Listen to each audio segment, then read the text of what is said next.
बिस्मिल्लाहिर्रहमानिर्रहीम। अजीज साथियों, RHCSS series के लेक्चर नंबर 11 के साथ आज मैं हाजिर हूँ। आज के लेक्चर में हम बहुत माइनर टॉपिक्स को कवर करेंगे। माइनर से मुराद वर्किंग में माइनर हैं। ये टॉपिक्स आपकी प्रैक्टिकल लाइफ में बहुत इंपॉर्टेंट होते हैं। सबसे पहले हम देखेंगे प्रोसेस मैनेजमेंट, देन हम जॉब शेड्यूलिंग करना देखेंगे और देन हम लिनक्स के रन लेवल्स पे कुछ बात करेंगे। प्रोसेस मैनेजमेंट जो है, जब आपके सिस्टम में कोई एप्लीकेशन रन करते हैं तो अपने प्रोसेस मैप करते हैं, जिसकी मदद से उसकी फंक्शनैलिटी कंट्रोल होती है। प्रोसेसेस कहाँ होते हैं, किस तरह देख सकते हैं, ये चंद कमांड्स हैं। जिस तरह PS ट्री है, ये आपको तमाम रनिंग प्रोसेस शो करे। लेट्स सी, मैं यह कह देता हूँ PS ट्री, ये आपको हायरार्की में प्रोसेस शो करेगा। अगर आप टॉप पे जाएं तो आपको देखें ये प्रोसेस रूट मिलेगा। इस रूट के नीचे तमाम ये प्रोसेसेस रन कर रहे हैं। अगर आप कहते हैं PS ट्री -P, तो आपको हर प्रोसेस की प्रोसेस ID भी शो कर दी जाएगी।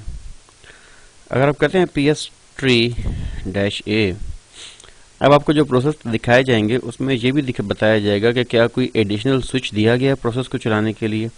ये देखें, जिस तरह -C का स्विच है, जिस तरह इसके में ऑडियो में देखें स्टार्ट, ये एडिशनल स्विच। तो -A जो है, ये आपको शो करवाता है कि किसी पर्टिकुलर प्रोसेस को स्टार्ट करने के लिए कौन से पैरामीटर भेजे गए थे। आपने किसी स्पेसिफिक यूजर के साथ अटैच प्रोसेस देखने हो तो आप PS-U यूजर नेम दें, तो उस यूजर के अगेंस्ट जो प्रोसेसेस चल रहे हैं वो आपको शो हो जाएंगे। अगर स्मॉल u होगा तो करंट यूजर के प्रोसेसेस आपको शो किए जाएंगे। लेट्स सी, मैं कहता हूँ PS-U टेस्ट यूजर, ये टेस्ट यूजर के प्रोसेसेस हैं। मैं कहता हूँ PSU-U,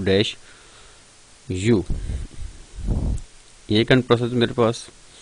और अगर मैं कहता हूँ ना प्रोसेस U और यूजर है फवाद, ये नील है। क्यों? क्योंकि अभी तक ये यूजर लॉगिन ही नहीं हुआ, तो इसके अगेंस्ट कोई प्रोसेस भी रन नहीं करेगा मेरे सिस्टम के ऊपर। PS-AUX क्या करता है, ऑल यूजर्स के ऑल प्रोसेसेस आपको शो करवा देगा। मैं टाइप करता हूँ PS-AUX। आप ये देखें कि इसमें टेस्ट के प्रोसेस, रूट के प्रोसेस, ये रूट का प्रोसेस है, टेस्ट का प्रोसेस है। जो भी यूजर्स इस सिस्टम पे आ रहे होंगे उनके आपको प्रोसेसेस जो है अवेलेबल हो जाएंगे। जिस तरह यहाँ पे आप देखें, आपको ये RPC यूजर मिल रहा है, पोस्टफिक्स का यूजर मिल रहा है। ये वो हैं जो सिस्टम यूजर्स हैं और जो सिस्टम के थ्रू वर्किंग कर रहे होते हैं। तो जितने भी यूजर्स होंगे उन सब के प्रोसेसेस आपको PS-AUX कमांड देगी। रनिंग प्रोसेसेस को लाइव देखना हो तो आप कर सकते हैं जनाब टॉप की कमांड आपको तमाम रनिंग प्रोसेस का ID, यूजर कौन रन कर रहा है उसके अगेंस्ट वर्किंग शो करता है। आप H प्रेस करें, आपको इसके अगेंस्ट हेल्प मिल जाएगी। आप फर्दर टॉप मेन्यू में कौन कौन सी कमांड्स देख सकते हैं। टॉप को अगर आपने GUI से देखना हो तो एप्लीकेशन में जाएं, सिस्टम टूल और सिस्टम मॉनिटर। ये सिस्टम मॉनिटर है, ये आपको फर्दर डिटेल्स शो करेगा आपके CPU की, मेमोरी स्वैप की और नेटवर्क से मुतल्लिका जो भी ऑपरेशन परफॉर्म हो रहे हैं उसके अगेंस्ट जो मॉनिटरिंग है, जो यूटिलाइजेशन है वो आपके सामने शो होगी। फाइल सिस्टम आप यहाँ से देख सकते हैं, processes, running process, it is same, और ये सिस्टम की मुतल्लिका इंफॉर्मेशन आपको अवेलेबल कर देता है। प्रोसेस मैनेजमेंट में एक फर्दर चीज आती है जिसे हम कहते हैं प्रोसेस प्रायोरिटीज। प्रोसेस प्रायोरिटीज करती क्या है कि ये CPU रिसोर्सेज एलोकेट करती हैं पर्टिकुलर प्रोसेस को। लेस CPU रिसोर्स बोले या ज़्यादा रिसोर्स बोले, इस काम के लिए हम प्रोसेस प्रायोरिटीज हैंडल करते हैं। बाय डिफ़ॉल्ट हर प्रोसेस की प्रोसेस वैल्यू होती है, that is called nice value, और हर प्रोसेस को बाय डिफ़ॉल्ट 0 नाइस वैल्यू के साथ स्टार्ट किया जाता है। नाइस वैल्यू जो है वो रेंज करती है -19 से 20 के दरमियान। जितना हायर नंबर होगा उतना ही लेस CPU सर्विस को दिया जाएगा, और जितना लोअर नंबर होगा उतना ही हायर CPU की परफॉर्मेंस और सर्विस को दी जाएगी। जिस तरह बाज़ आप कहते हैं कि जी वेब सर्वर चल रहा है, so web server needs the more resources, तो उसके लिए आप नाइस वैल्यू माइनस की तरफ कॉन्फ़िगर करेंगे, जबकि अगर कोई प्रोसेस आपका बहुत लेस वर्किंग कर रहा है तो आप उसको प्लस की तरफ नाइस वैल्यू से एडजस्ट करोगे। ये नाइस को लिखने का तरीका है नाइस डैश एन, आप उसको नाइस वैल्यू दे दो और सर्विस को स्टार्ट करो। से मैं HTTPD को स्टार्ट करता हूँ, मैं कहता हूँ nice dash n dash 10 and service VSFTPD start करें। अब ये VSFTPD जो है मेरे पास स्टार्ट हो गई है। अब मैं लिखता हूँ PS dash EO id nice and com, किसकी दे VSFTPD का डाटा ये शो करे इसके अगेंस्ट। अब थोड़ा सा उसको टाइम दे, सोच रहा है और मेरे पास डाटा क्यों नहीं आया। Let me check it out again, क्योंकि सर्विस जो है सर्विस का हम स्टेटस चेक कर लेते हैं।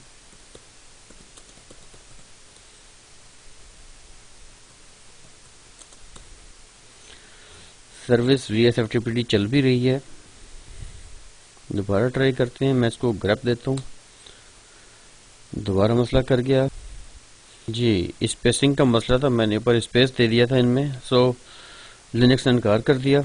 अब मैंने इसको PS-EO पिट दिया, नाइस दिया, कॉम दिया। लास्ट टाइम मैं ग्रैप कराने की कमांड ने लिखी थी तो उसने मसला किया, ग्रैप VSFTPD मैंने किया। नाउ आप यू कैन सी के 6179 पिट है, उसका -10 ये उसकी नाइस वैल्यू और VSFTPD है। अगला स्टेप ये कि मैंने रीनाइस करना है, मैंने इसकी प्रायोरिटी से कम करनी है।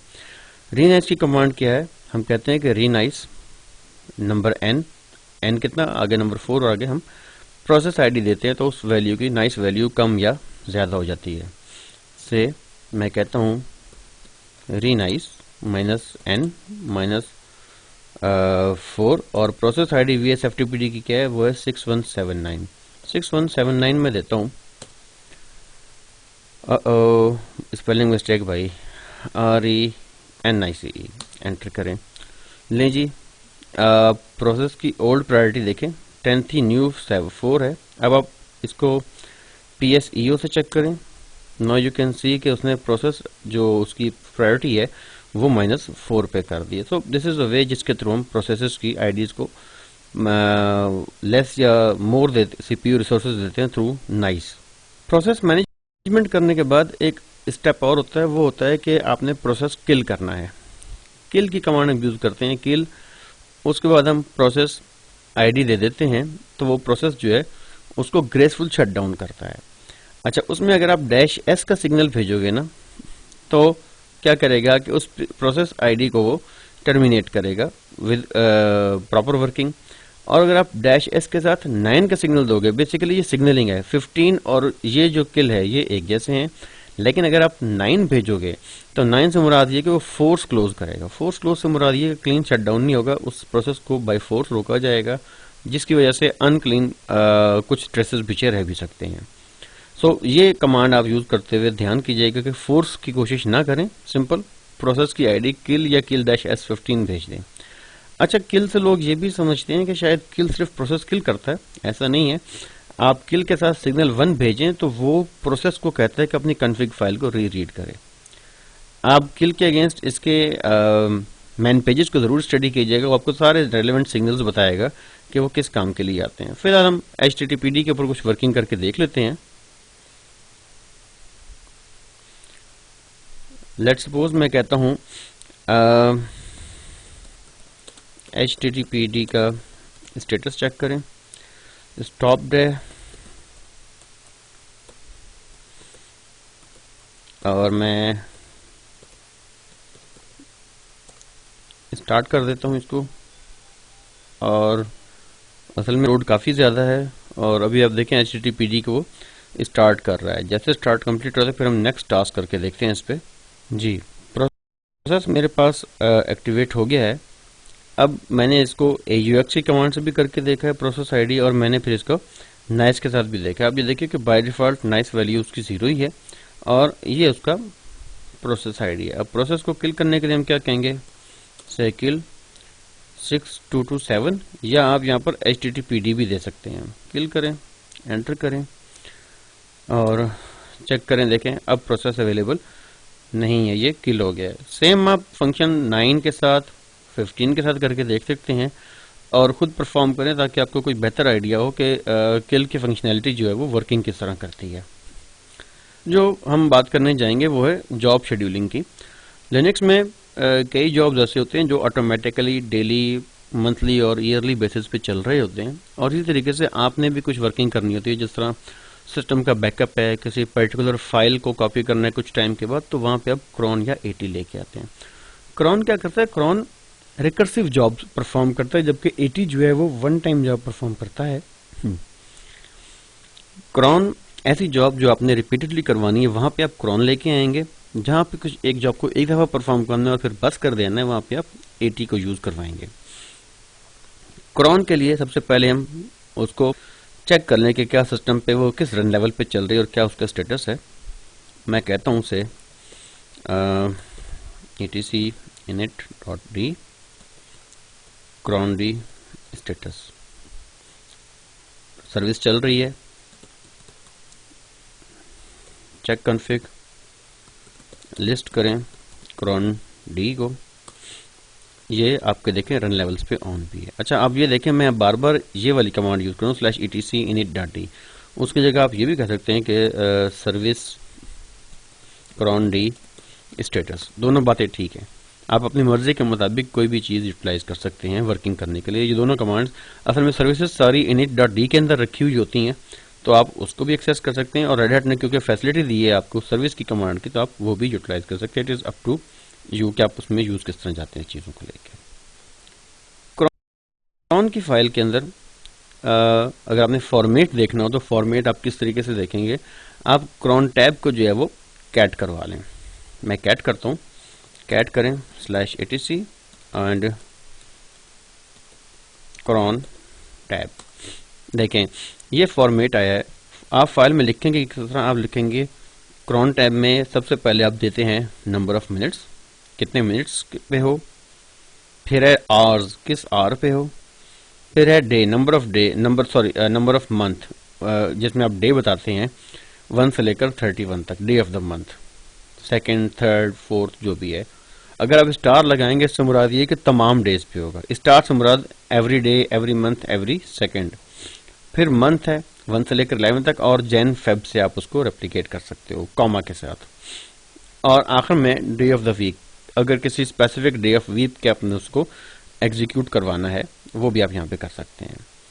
अच्छा, अगर आप क्रॉन टैब -e सिर्फ दोगे तो वो करंट यूजर की फाइलें ओपन करेगा जॉब शेड्यूलिंग के लिए, क्रॉन टैब -e जो करंट लॉग्ड इन यूजर है, ठीक है। और अगर आप ई के साथ किसी यूजर का नेम दे देंगे तो फिर उस यूजर के लिए जॉब जो है वो शेड्यूल की जाएगी।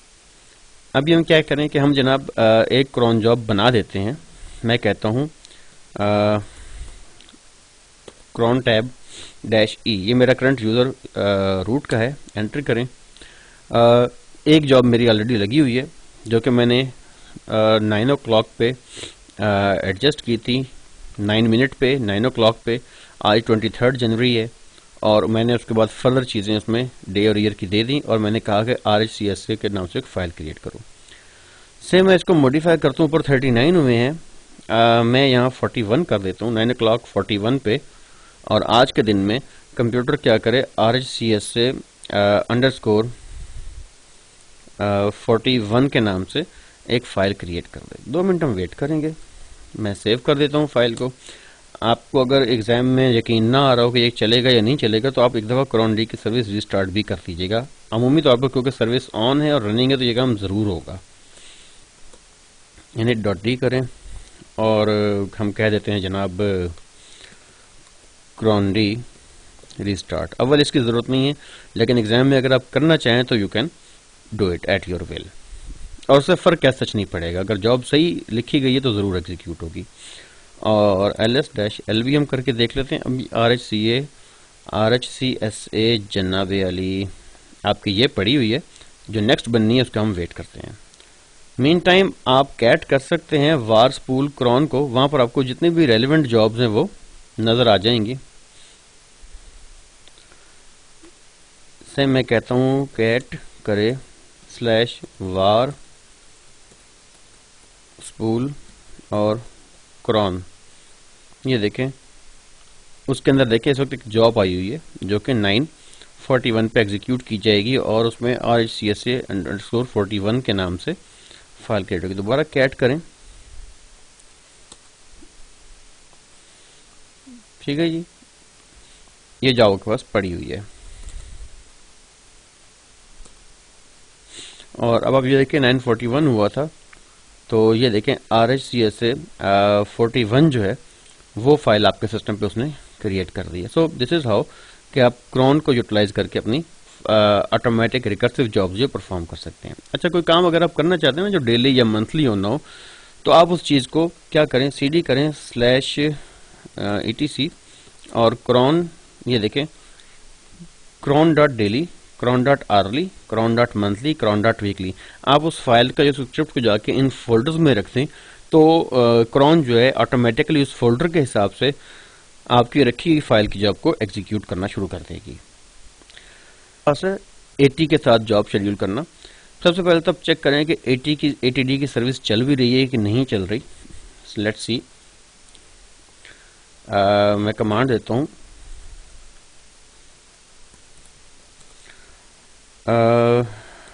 चेक कॉन्फ़िग -- लिस्ट करे ATD को। देखें ये रन लेवल्स पे ऑन है आपके पास। फिर स्लैश करें ATD का स्टेटस, ATD सर्विस चल भी रही है। अब हम क्या करेंगे, एक ननी मुन्नी सी स्क्रिप्ट फाइल बना लेंगे और उस स्क्रिप्ट फाइल को चलने की कमांड दे देंगे ATD के थ्रू। ये एक छोटी सी फाइल है जिसके थ्रू मैंने MySQL जो है वो इंस्टॉल करवानी है अपने सिस्टम में, ठीक है। और मैंने मेरा ख्याल है फाइल का कोई नाम रखा भी हुआ है, लेकिन आपके लिए मैं फाइल दोबारा क्रिएट करता हूँ। मैं कहता हूँ vim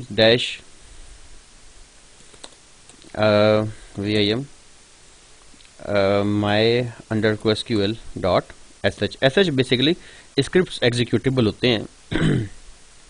और आई करें %/bin/bash, ये आपने दे दिया 1 लाइन,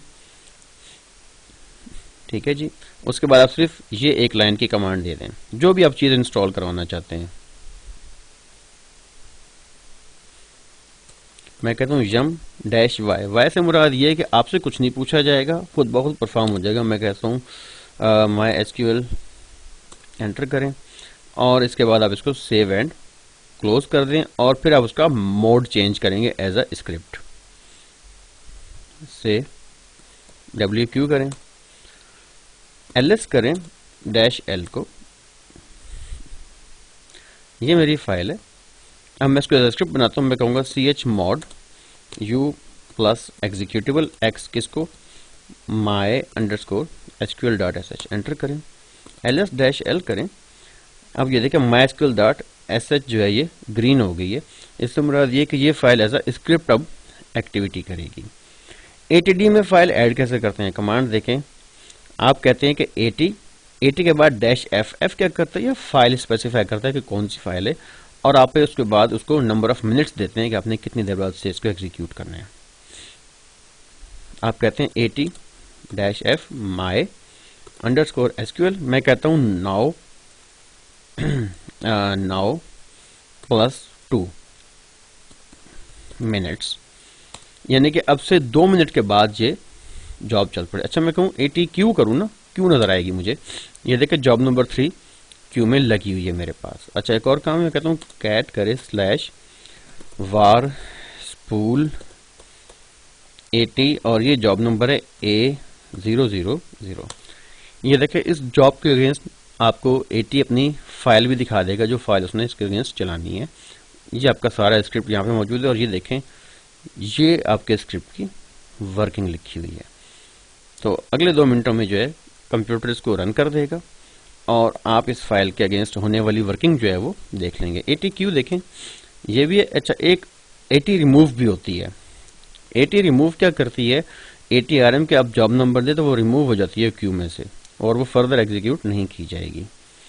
अगर मैं ATRM लिखता हूँ, फिलहाल मैंने जॉब नंबर नहीं देना ताकि अपना काम परफॉर्म करें, और ये अभी हमारे पास क्यू में फाइल लगी हुई है। ठीक है, 9:46 इसका एग्जीक्यूशन टाइम है, जिसके बाद ये फाइल एग्जीक्यूट हो जाएगी और आप इसकी वर्किंग चेक कर लेंगे कि क्या होती है। अब मैं ATQ दोबारा चेक करता हूँ।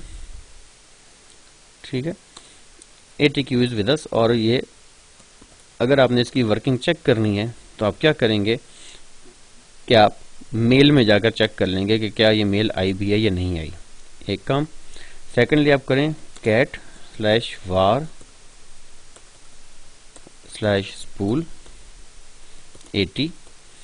ठीक है, अब देखें अब यहाँ से जॉब गायब हो गई है। जॉब यहाँ से गायब होने से मुराद ये है कि ये जॉब अब एग्जीक्यूट हो चुकी है। थोड़ी देर पहले ये जॉब हमारे पास मौजूद थी।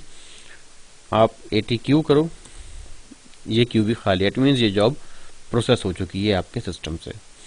मेल चेक करें आप, if there is anything mail मेरे ख्याल अभी जनरेट नहीं हुई। So but the default behaviour is के मेल आपके पास ये जनरेट हो जाएगी। मेल जनरेट करने के लिए होने के बाद ये मेल के नंबर्स हैं, आप मेल नंबर देते हैं से 1 या 2 या 3, तो ये मेल आपके सामने जनरेट हो जाती है। आप उसको जनरेटेड मेल को व्यू कर सकते हैं, and when you are done you can press Q और आप क्यू से बाहर आ जाएंगे। तो ये एक मेथडोलॉजी है जिसके थ्रू वर्किंग करते हुए आप जॉब शेड्यूलिंग और तमाम वर्किंग परफॉर्म कर सकते हो। उसके बाद नेक्स्ट हमारे पास आ जाते हैं run levels.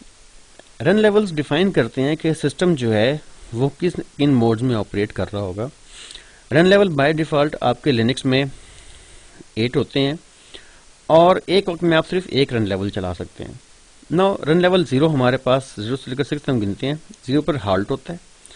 1 is single user mode, आमतौर पर ये वो मोड है जिसमें नेटवर्क हर चीज बंद होती है। सुपर यूजर इसमें लॉग इन होता है और उसके थ्रू फंक्शन परफॉर्म करता है अपने। नंबर 2 आपका बेसिक मल्टी यूजर है। इसमें आपके पास टेक्स्ट एनवायरनमेंट होती है, नेटवर्क सर्विसेज मोस्टली ऑन होती हैं, लेकिन NFS वगैरह जो है ये क्लोज होगा, आपको NFS नहीं मिलेगा। अगर आपने फुल मल्टी यूजर मोड लेना है तो आपको रन लेवल 3 में आना पड़ेगा। ये टेक्स्ट एनवायरनमेंट है, फुल ऑपरेशनल है। लिनक्स के production server basically maximum run level 3 पे चलाए जाते हैं। रन लेवल 4 यूज नहीं होता। नंबर 5 जो है ये आपका मल्टी यूजर GUI है जिसके थ्रू अभी मैं काम कर रहा था। और नंबर 6 जो है ये रिबूट है। आपने अगर अपने रन लेवल को देखना है तो जनाब एक काम करें छोटा सा कि यहां पे लिखें रन लेवल। आपको रन लेवल 3 और 5 दिखा रहा है, वो इसलिए दिखा रहा है कि अभी मैं रन लेवल 3 में गया था और वहां से होके वापस आया हूं। अगर आप बाय डिफॉल्ट यहां पे खड़े होंगे तो आपको रन लेवल 5 ही नजर आएगा। से मैं कहता हूं कि मैंने रन लेवल स्विच करना है, मैंने उसको टेल इनिट की कमांड देनी है। मैं कहता हूं से 3 में तो मैं चला गया था, मैं कहता हूं टेल इनिट 2, एंटर करें। अब आप रन लेवल 2 में आ जाएंगे, ये आप देख रहे हैं।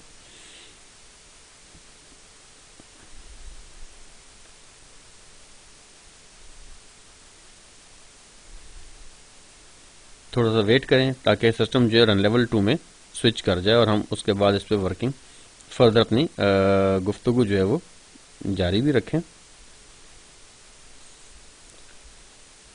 अब इस वक्त मैं इससे माउस भी रिलीज नहीं करा सकता। मैंने माउस रिलीज कराया तो नतीजतन आपकी जो रिकॉर्डिंग स्क्रीन है वो एक दफ़ा फिर अपनी जगह छोड़ जाएगी। So I have to wait and I have to be patience.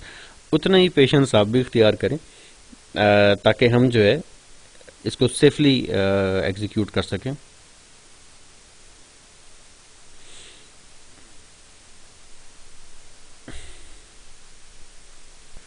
अच्छा जी, रन लेवल 2 आपका अचीव हो गया है। अब आप लिखें रन लेवल, तो इस वक्त आप रन लेवल 2 के अंदर अवेलेबल है। ये आपका most current run level show करता है। अब मैं दोबारा करता हूँ टेल इनिट और मैं कहता हूँ 5, so computer shall go back to run level 5। अब देखिए माउंटिंग NFS शेयर आ रहा है। सो ये उस वक्त आपके पास रन लेवल 2 में अवेलेबल नहीं था, but it has come back in run level 5 जब आप स्विच कर रहे हो। अगेन हमें थोड़ा सा वेट करना होगा ताकि ये वर्किंग परफॉर्म कर सके प्रॉपरली।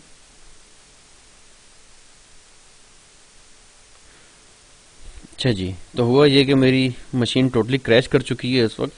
आई थिंक लोड उस पर काफ़ी ज़्यादा था, क्योंकि एक ही टॉपिक रह गया, तो मैं वो आपको कवर करवा देता हूँ। और वो ये है कि रन लेवल आपने चेक कहाँ से करना है।